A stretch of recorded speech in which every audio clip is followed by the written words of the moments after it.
یو بزرگ رحمت الله علیه فرمای مونږه یوې قافلې کې روانو نو مونږ باندې غلو حمله وکړله مونږ نه ارس لوټ کړل خوراک سامانونه واخیستل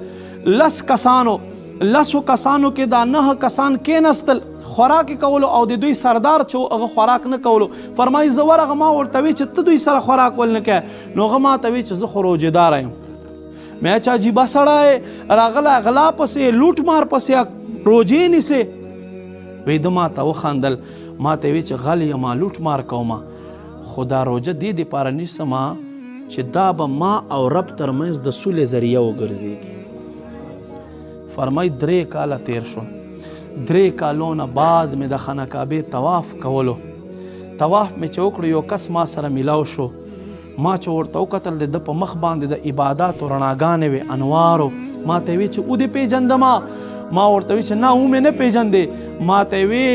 چې زه هغه د غلو سردار یم ما چې کومه روجې نیسلې هغه روجو ما رب ما سره سولر وکړله هغوی روجو او نن زه د الله نیکو بندګانو کې شامل شوی یم